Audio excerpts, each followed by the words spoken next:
प्यारे विद्यार्थियों, कल आप लोगों को कंपाउंड माइक्रोस्कोप बताया हुआ था, सिंपल माइक्रोस्कोप बताया हुआ था और आज टेलीस्कोप बताना चाहते हैं। टेलीस्कोप आपको बताया हुआ था कि ऑप्टिकल इंस्ट्रूमेंट दो प्रकार के होते हैं। एक ऐसा ऑप्टिकल इंस्ट्रूमेंट जिसके द्वारा माइक्रोस्कोपिक ऑब्जेक्ट या लिटिल ऑब्जेक्ट को देखा जाता है, और दूसरा वह ऑप्टिकल इंस्ट्रूमेंट जिसके द्वारा दूर की वस्तुओं को देखा जाता है। तो माइक्रोस्कोप की बात तो कल हम लोगों ने कर ली थी। आज हम लोग बात कर रहे हैं टेलीस्कोप पर। टेलीस्कोप वह ऑप्टिकल इंस्ट्रूमेंट है जिसके द्वारा दूर की वस्तुओं का आवर्धित प्रतिबिंब प्राप्त किया जाता है। तो टेलीस्कोप को दो वर्गों में बांटा गया है। इसमें एक को कहा जाता है रिफ्रैक्टिंग टेलीस्कोप, रिफ्रैक्टिंग टेलीस्कोप, और दूसरे को कहा जाता है रिफ्रैक्टिंग टेलीस्कोप, रिफ्रैक्टिंग टेलीस्कोप,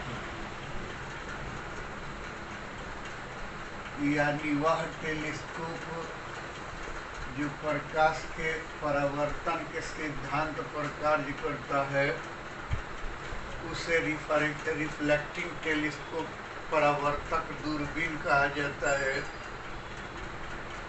जैसे न्यूटनियन टेलीस्कोप इत्यादि। और वह टेलीस्कोप जो प्रकाश की अपवर्तन के सिद्धांत पर काम करता है उसे रिफ्रैक्टिंग टेलीस्कोप कहा जाता है, जैसे astronomical telescope, terrestrial telescope, Galilean telescope इत्यादि। तो इसमें सबसे पहले हम लोग बात करना चाहते हैं रिफ्रैक्टिंग टेलीस्कोप का, अपवर्तक दूरबीन का। और इस अपवर्तक दूरबीन में सबसे पहले हम बताना चाहते हैं एस्ट्रोनॉमिकल टेलीस्कोप। और यह एस्ट्रोनॉमिकल टेलीस्कोप जो है वो आप लोगों को एग्जामिनेशन के लिए इम्पोर्टेंट है, यानी ये इम्पोर्टेंट है फॉर 2022। ये आप लोगों के लिए एक इम्पोर्टेंट क्वेश्चन है। एस्ट्रोनॉमिकल टेलीस्कोप, इसका हिंदी होता है खगोलीय दूरबीन। इस दूरबीन को ज्योतिष ने बनाया था, केपलर नाम के ज्योतिष ने बनाया था, इसलिए इसको ज्योतिष दूरबीन भी कहा जाता है। याद रखेंगे कि इस दूरबीन को केपलर द्वारा बनाया हुआ था, और केपलर जो है वो एक ज्योतिष था, इसलिए इसको ज्योतिष दूरबीन भी कहा जाता है। और क्या है कि इसमें जो अंतिम प्रतिबिंब बनता है वो अंतिम प्रतिबिंब वस्तु की अपेक्षा उल्टा होता है और वर्चुअल होता है। अंतिम प्रतिबिंब एस्ट्रोनॉमिकल टेलीस्कोप में बना अंतिम प्रतिबिंब वर्चुअल और वस्तु की अपेक्षा उल्टा होता है, जिसके कारण इसका उपयोग पृथ्वी पर के वस्तुओं को देखने में नहीं होता है। अर्थात ये पृथ्वी पर की वस्तु जो है, मकान दुकान, इसको हम देखेंगे तो ये उल्टा पुल्टी दिखाई देगा। इसलिए हम लोग पृथ्वी पर के वस्तुओं का स्टडी करने में इसका उपयोग नहीं करते हैं। इसका उपयोग स्फेरिकल बॉडीज के स्टडी में किया जाता है, गोलीय वस्तुओं के स्टडी में किया जाता है। और चूंकि सभी आकाशीय पिंड गोल होते हैं, सभी आकाशीय पिंड, चांद, सूरज, सितारे, सब के सब एलिप्टिकल स्फीयर होते हैं, गोलीय होते हैं, इसलिए इसका उपयोग आकाशीय पिंडों को देखने में होता है, जिसके कारण इस दूरबीन को खगोलीय दूरबीन भी कहा जाता है।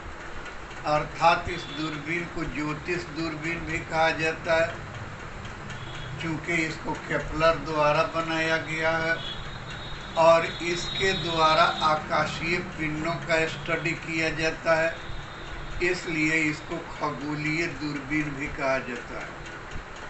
ये खगोलीय दूरबीन में एस्ट्रोनॉमिकल टेलीस्कोप में एक दूसरे पर खिसकने वाली दो नलियां होती हैं।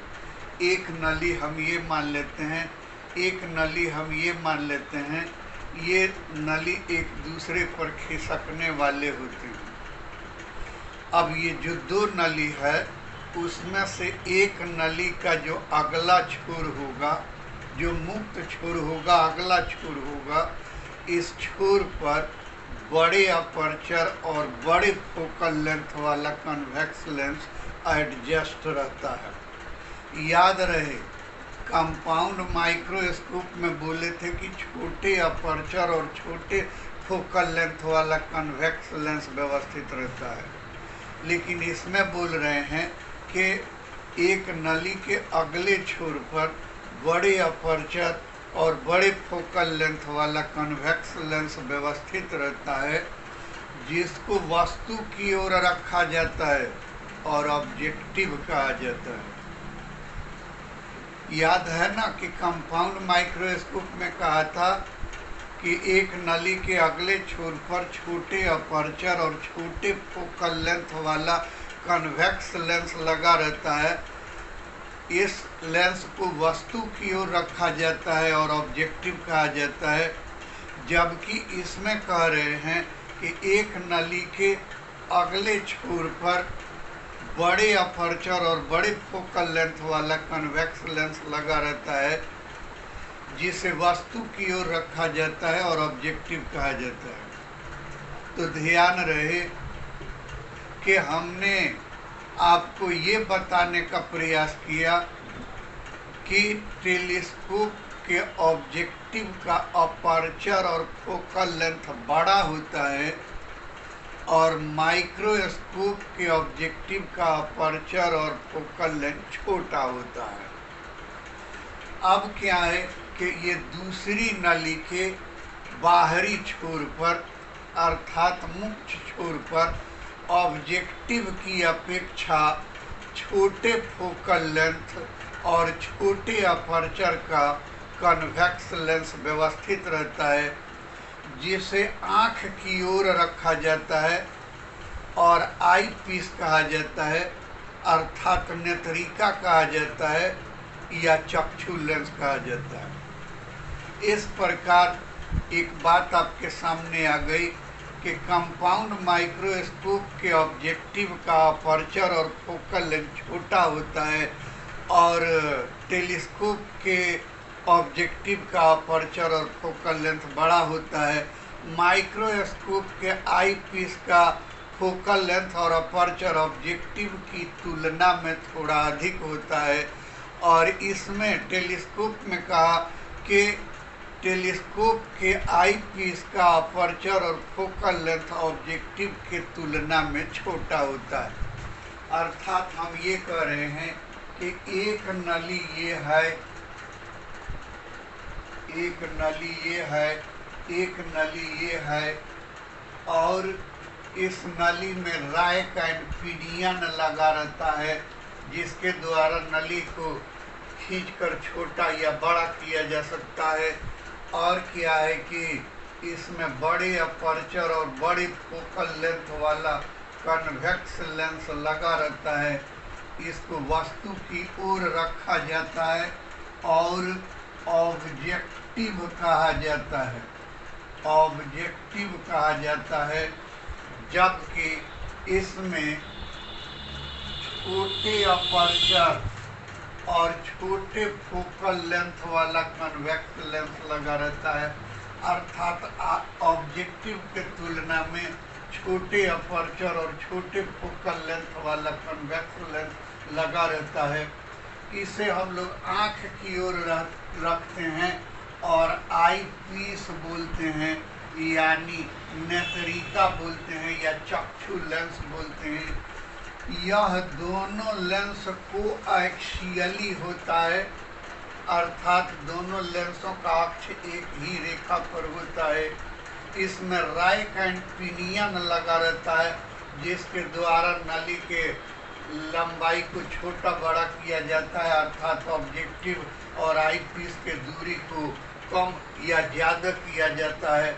और इसमें क्रॉस वायर लगा रहता है, स्केल लगा रहता है, जिसका उपयोग मेजरमेंट में किया जाता है, यानी कि आपको मापन क्रिया में किया जाता है। अब क्या है कि इसके द्वारा कार्य कैसे होता है, तो इसके द्वारा हम लोग कार्य करते हैं कि आपको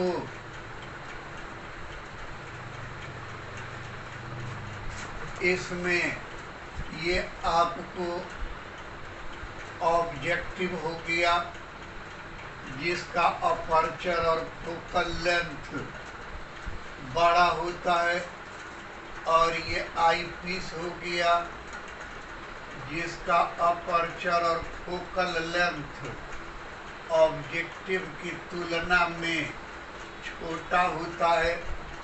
और ये आपको हो गया प्रिंसिपल एक्सिस, दोनों का एक्सिस कॉमन है। इसको ओ, ऑब्जेक्टिव को ओ मान लिया, आई पीस को ई मान लिया। और क्या है कि ये आप दो तरह से दिखा सकते हैं। एक, जब अंतिम प्रतिबिंब अनंत पर बनता है, और दूसरा जब अंतिम प्रतिबिंब स्पष्ट दृष्टि की न्यूनतम दूरी पर बनता है। तो ये हम उठा रहे हैं जब अंतिम प्रतिबिंब अनंत पर बनता है।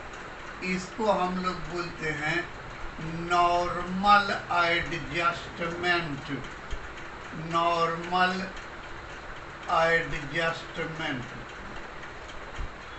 एडजस्टमेंट यानी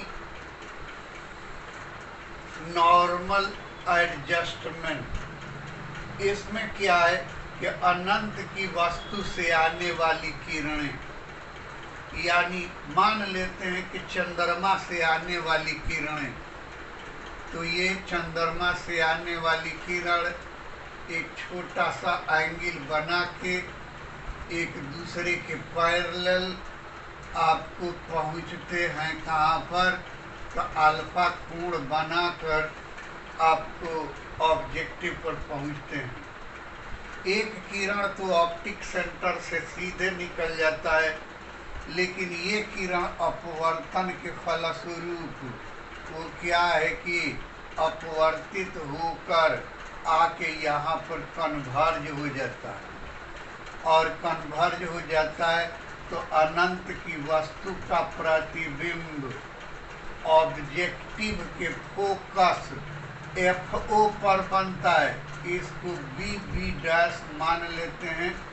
ये प्रतिबिंब उल्टा होता है, वास्तविक होता है, और क्या है कि ऑब्जेक्टिव के फोकस पर रहता है, अर्थात यहाँ से लेकर के O से लेकर के और B तक की दूरी ऑब्जेक्टिव का फोकस दूरी FO हो जाता है।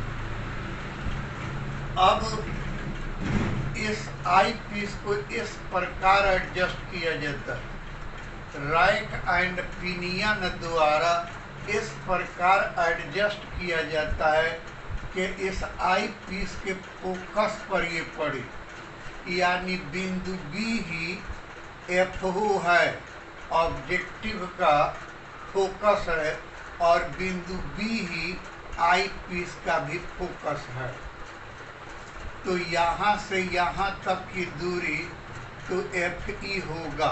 ये तो कन्वेक्स लेंस है, इसलिए FE ही होगा, लेकिन चूंकि इधर आपतित किरण की दिशा में है, इसलिए हम लोग -E भी मान लेते हैं। ये एंगल और ये एंगल तो आपस में बराबर होगा। अब क्या है कि यहाँ से एक किरण ऑप्टिक सेंटर से होकर सीधे निकल जाता है, और एक किरण आपको अपर्चर पर पहुँचता है। अपवर्तन के बाद दोनों किरणें एक दूसरे के पैरेलल हो जाते हैं। क्यों पैरेलल हो जाएगा? तो आप देख रहे हैं कि फोकस से जाने वाली किरण है, और फोकस से जाने वाली किरण अपवर्तन के बाद एक दूसरे के प्रिंसिपल एक दूसरे के समानांतर हो जाते हैं, अतः ये किरण एक दूसरे के समानांतर हो गए। दोनों किरणों को पीछे की ओर बढ़ा रहे हैं, तो दोनों किरणों को पीछे की ओर बढ़ा रहे हैं, तो यह दोनों किरण एक दूसरे के पैरेलल हो जाएंगे, अर्थात अंतिम प्रतिबिंब अनंत पर बनेगा। इसी को हम लोग अनंत के लिए समायोजन या नॉर्मल एडजस्टमेंट भी बोलते हैं। इस अवस्था में अगर मैग्नीफाइंग पावर निकालना है, तो इसका मैग्नीफाइंग पावर आपने M माना, तो क्या हो जाएगा? M बराबर हो जाएगा बीटा बटा अल्फा, क्योंकि ये एंगल हमने बीटा मान लिया है, बीटा बटा अल्फा। और आप लोगों ने हमेशा से ही कहा है कि एंगल बराबर होता है आर्क बटा रेडियस, आर्क बटा रेडियस। कोण बराबर होता है चाप बटा त्रिज्या। इसलिए M बराबर हो जाएगा, ये बीटा के लिए चाप BB डैश और त्रिज्या EB, तो क्या हो गया कि BB डैश बटा EB बटा ये आपको अल्फा के लिए BB डैश बटा OB, BB डैश बटा OB इम्प्लाई दैट M बराबर BB डैश बटा EB इंटू OB बटा BB डैश। आप देख रहे हो कि BB डैश से BB डैश कैंसिल हो जा रहा है। इम्प्लाई दैट M बराबर OB बटा EB, और आप लोगों को फिगर में दिख रहा है कि OB FO के बराबर है और EB -FE के बराबर है। यही बात लिख दिया कि पुट तो क्या है कि OB बराबर FO एंड EB बराबर -FE। इसलिए आपको M बराबर O के बदला में OB के बदला में FO और EB के बदला में -FE, तो ये हो गया -FO बटा FE। यानी जब आपने वो क्या किया है कि अनंत के लिए समायोजित किया है, और अनंत के समायोजन के लिए यदि आवर्धन क्षमता m इंफिनिटी मानते हैं तो m इंफिनिटी बराबर हो जाएगा -FO/FE। अब क्या है, तो अब आपने लंबाई निकाला, दोनों नलियों के बीच की दूरी को टेलीस्कोप की लंबाई बोलते हैं। यदि इस टेलीस्कोप की लंबाई L माने तो आप कहना क्या चाहते हैं? आप कहना चाहते हैं कि L बराबर OE, इम्प्लाई दैट L बराबर OE को क्या लिखेंगे? OB जोड़ EB, OB जोड़ EB। और क्या है कि इम्प्लाई दैट L बराबर OB के बदला में FO और EB के बदला में FE। हो सकता है कि आप लोगों के दिमाग में आ रहा हो कि FE नहीं बल्कि -FE, लेकिन मैं बोलूं कि -FE नहीं, क्योंकि हम लोग दूरी निकाल रहे हैं, O से E तक की दूरी निकाल रहे हैं। तो आप अपना स्केल यहाँ रखेंगे या डायरेक्ट ये नाप लेंगे तो उसमें माइनस आने का तो सवाल ही नहीं है। इसको और इसको जोड़ देंगे तब न ये डिस्टेंस निकलेगा, अगर घटा देंगे तो इन दोनों का अंतर न निकलेगा, इसलिए यहाँ पर माइनस नहीं प्लस ही रहेगा।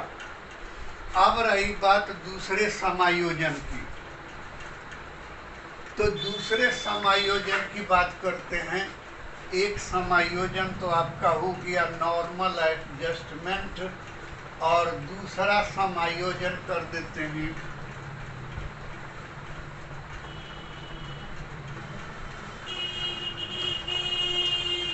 एडजस्टमेंट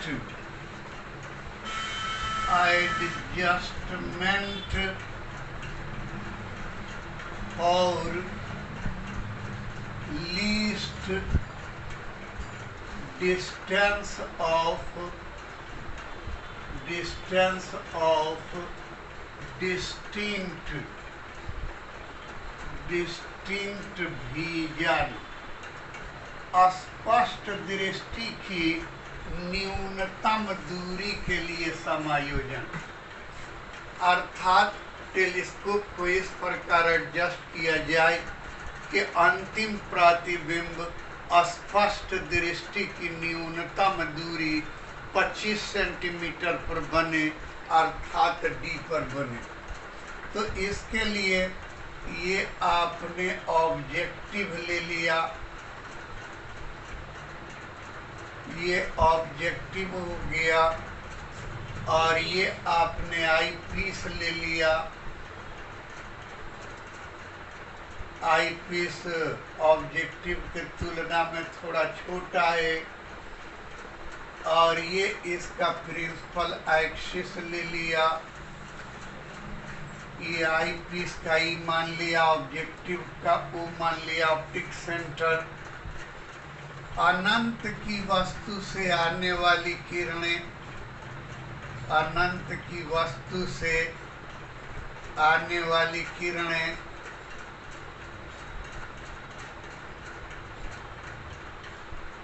ये अनंत की वस्तु से आने वाली किरण हो गया।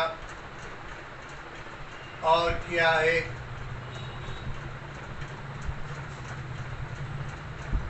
ये अल्फा कोण पर आ रहा है, और इसी के समानांतर ये दूसरा किरण भी आ रहा है, अनंत से आ रहा है। अब यह किरण अपवर्तित होके और जाके कन्वर्ज हो गया, ये आपको यहाँ पर कन्वर्ज हो गया। कन्वर्ज हो गया तो ये आपको प्रतिबिंब बन गया BB डैश, ये प्रतिबिंब BB डैश बन गया, जो वास्तविक है, उल्टा है। तो ये क्या हो जाएगा, यहाँ से लेकर के और यहाँ तक की दूरी अनंत की वस्तु का प्रतिबिंब लेंस द्वारा लेंस के फोकस पर बनता है। अतः ये FO हो जाएगा, फोकल लेंथ ऑब्जेक्टिव का FO मान लिया, अर्थात ये पॉइंट ऑब्जेक्टिव का फोकस भी है। फिर से क्या किया कि अब रैक एंड पिनियन द्वारा इसको एडजस्ट किया, और इस प्रकार एडजस्ट किया कि जैसे कि मान लें कि ये आई पीस है और इसका फोकस दूरी यहाँ पर है, तो जैसे जैसे इसको अंदर करेंगे ये पॉइंट भी इधर भागता जाएगा और कभी इधर भी आ जाएगा। उसी तरह से हमने इसको अंदर या बाहर करना शुरू किया, और क्या है कि इसके फोकस को इधर कहीं ले आ दिया। मान लेते हैं कि बिंदु FA इसका फोकस हो गया, अर्थात हम ये कहना चाहते हैं कि सिंपल माइक्रोस्कोप की भांति इस BB डैश को, जो कि आई पीस के लिए ऑब्जेक्ट का कार्य करता है, इस BB डैश को ये आई पीस के ऑप्टिक सेंटर और फोकस के भीतर ले आई जाती है। तो जाहिर सी बात है कि यहाँ से यानी FE से लेकर के और E तक की दूरी आई पीस का फोकल लेंथ FE हो जाएगा। फिर क्या है कि B से लेकर के और ये ऑप्टिक सेंटर तक की दूरी आपको -UE आई पीस के लिए वास्तु दूरी हो जाएगा। इसका प्रतिबिंब बनने के लिए एक किरण तो आपको ऑप्टिक सेंटर से होके ऐसे निकल जाएगा, और दूसरा किरण यहाँ पर आया और अपवर्तित होके ऐसे निकल गया। ध्यान रहे कि ये दोनों मुंह खुला हुआ होगा। ये एंगल बीटा बन गया और इसको पीछे की ओर बढ़ाया। फिर क्या है कि इसको पीछे की ओर बढ़ाया। यह दोनों किरण इस बिंदु पर डाइवर्ज हो गए और यहाँ पर प्रतिबिंब C डैश प्राप्त हो गया। ये C डैश ही अंतिम प्रतिबिंब है जो आवर्धित है, उल्टा है, लेकिन उल्टा होने के बावजूद भी वर्चुअल है, आभासी है। अब इसका मैग्नीफाइंग पावर निकालना है तो m बराबर हो जाएगा बीटा बटा अल्फा, और अभी अभी बताया कि कोण बराबर चाप बटा त्रिज्या आर्क बटा रेडियस। तो आपको बीटा के लिए त्रिभुज CEC डैश में चाप हो गया CC डैश और त्रिज्या हो गया EC, तो ये कर दिया CC डैश बटा EC बटा अल्फा। अल्फा के लिए चाप हो गया BB डैश, क्योंकि ये एंगल और ये एंगल आपस में बराबर होंगे, तो अल्फा आ रहा है OBB डैश में, जिसमें चाप BB डैश और त्रिज्या OB, तो हो जाएगा BB डैश बटा OB। लेकिन भाग में है, गुना कर रहे हैं, तो ये हो जाएगा आपको OB बटा BB डैश, यानी उलट जाएगा। तब क्या हो गया कि आपको CC डैश बटा EC हो गया, आपको क्या आई पीस के लिए, बीटा के लिए, और अल्फा हो गया BB डैश बटा OB। अब क्या है कि आपको EC, E से C तक की दूरी क्या है, तो आप लोग देख रहे हैं कि ये प्रतिबिंब स्पष्ट दृष्टि की न्यूनतम दूरी पर बनता है। स्पष्ट दृष्टि की न्यूनतम दूरी पर बनता है। CC डैश और बटा OB, O से B तक की दूरी। तो आपको CC डैश बटा EC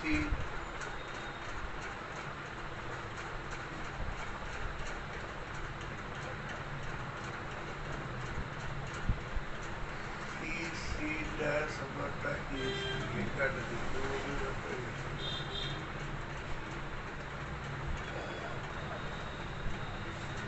M बराबर बीटा बटा अल्फा बराबर, ये CC डैश हम लोग नहीं, लेकिन इसी त्रिभुज में BB डैश भी आ रहा है, तो ये BB डैश बटा EB इंटू OB बटा BB डैश। BB डैश से BB डैश कैंसिल हो रहा है।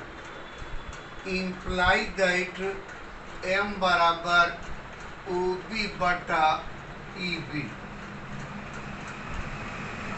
एंड पुट OB बराबर FO, O से B तक की दूरी FO एंड EB बराबर माइनस UE। ये फिगर में EB का मान माइनस UE है और OB का मान FO है। इम्प्लाई दैट M बराबर OB के बदला में FO और EB के बदला में माइनस UE। इसको हम लोग इक्वेशन फर्स्ट मान लेते हैं। अब क्या है कि चूंकि 1 बटा माइनस D लेंस फॉर्मूला से 1 बटा V माइनस 1 बटा माइनस UE बराबर 1 बटा FE। Imply that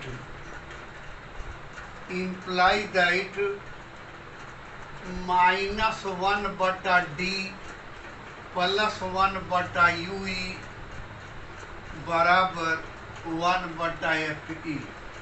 imply that 1 बटा UE, ये 1 बटा UE बराबर 1 बटा FE प्लस 1 बटा D। इसको भेज दिया राइट में। इम्प्लाई दैट 1 बटा UE बराबर हो गया 1 बटा FE। यदि कॉमन कर देते हैं तो 1 प्लस FE बटा D, ये 1 प्लस FE बटा D हो जाएगा। अब ये 1 बटा UE का मान समीकरण 1 में रख देते हैं। पुट दी वैल्यू ऑफ 1 बटा UE in equation first, we get तो M बराबर माइनस FO, आइए मान रखेंगे तो बटा FE, FO बटा FE इंटू 1 प्लस FE बटा D।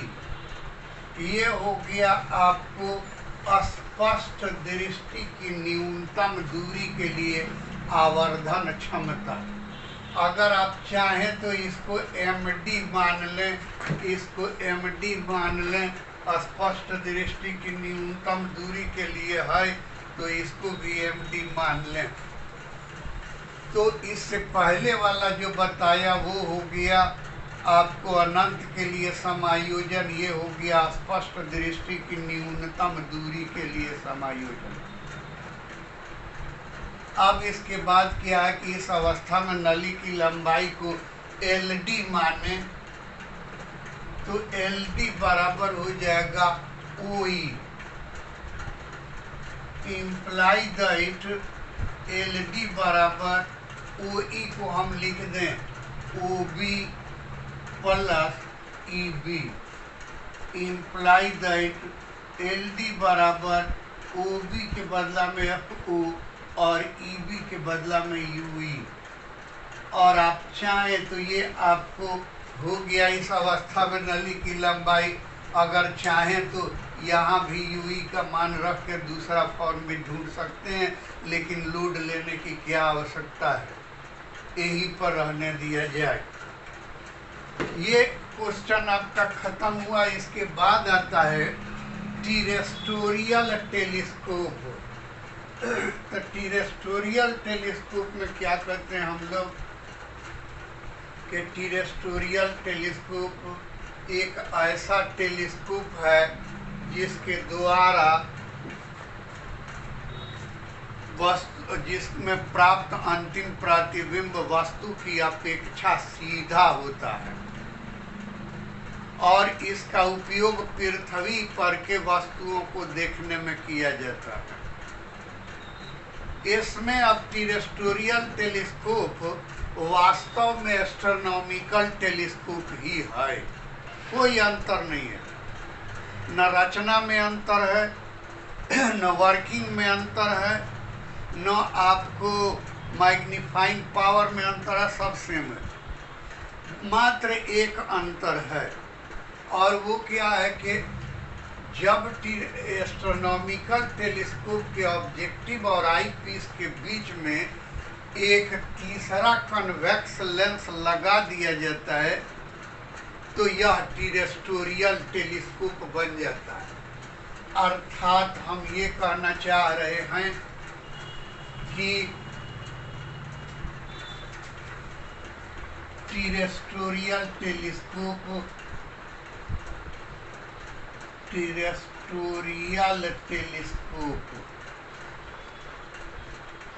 पार्थिव दूरबीन, इसमें कह रहे हैं कि एस्ट्रोनॉमिकल टेलीस्कोप ही होता है। तो चलिए, ये एस्ट्रोनॉमिकल टेलीस्कोप का ऑब्जेक्टिव हो गया, ये एस्ट्रोनॉमिकल टेलीस्कोप का आई पीस हो गया। और क्या कह रहे हैं कि आई पीस और ऑब्जेक्टिव के बीच में एक तीसरा लेंस व्यवस्थित कर दिया जाता है। ये एक तीसरा लेंस व्यवस्थित कर दिया, जैसा कि आप लोग जानते हैं कि इसका फोकल लेंथ FO माना, इसका फोकल लेंथ FV माना, इसका फोकल लेंथ F मान लिया। यह तीनों लेंस कोएक्सियली हैं, समाक्षीय हैं, इसको मान लेते हैं L और इसका ऑप्टिक सेंटर वो मान लेते हैं। अब क्या है कि अनंत की वस्तु से आने वाली किरणें ऐसे आपको आ रही है, अनंत की वस्तु से आने वाली किरण अपवर्तित होकर यहाँ पर आपको कन्वर्ज हो गई, और कन्वर्ज हो गई तो आपको ऑब्जेक्टिव द्वारा ये प्रतिबिंब बन गया। इस प्रतिबिंब को हम B' मान लेते हैं और आपने कहा कि यहाँ से यहाँ तक की दूरी आपको क्या होगा कि FO होगा। ये प्रतिबिंब लेंस L के सेंटर ऑफ कर्वेचर पर होता है, यानी वक्रता त्रिज्या पर होता है। अर्थात यहाँ से लेकर के और L तक की दूरी, B से लेकर के L तक की दूरी 2F होता है। फिर क्या है कि इसका प्रतिबिंब बनने के लिए एक किरण तो ऑप्टिक सेंटर से होकर ऐसे चला जाता है और एक किरण ऐसे आ गया और ये किरणें आपको यहाँ पर कन्वर्ज हो गए। कन्वर्ज हो गए तो ये प्रतिबिंब बन गया। आपको इस प्रतिबिंब को हम CC' मान लेते हैं। और आपको याद होगा कि अगर वस्तु वक्रता केंद्र पर है तो प्रतिबिंब भी वक्रता केंद्र पर बनता है और दोनों का आकार आपस में बराबर होता है, अर्थात BB' और CC' आपस में बराबर हैं और ये प्रतिबिंब वास्तविक होता है, वस्तु की अपेक्षा उल्टा होता है। फिर क्या है कि क्या करना चाहते हैं कि ये भी दूरी आपको 2f हो जाएगा।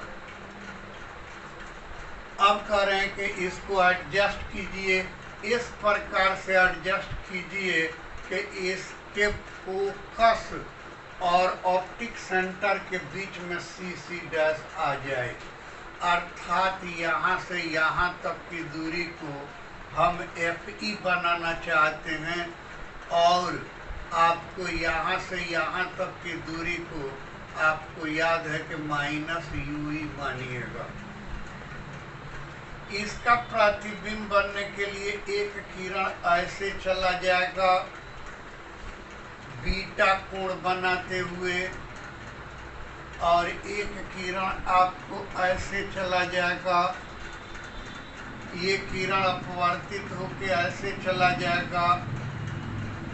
इन दोनों किरणों को पीछे की ओर बढ़ावें तो यह दोनों किरण डाइवर्ज हो जाते हैं, ये दोनों किरण डाइवर्ज हो जाते हैं और डाइवर्ज होते हैं तो वस्तु का अंतिम प्रतिबिंब यहीं पर बनता है।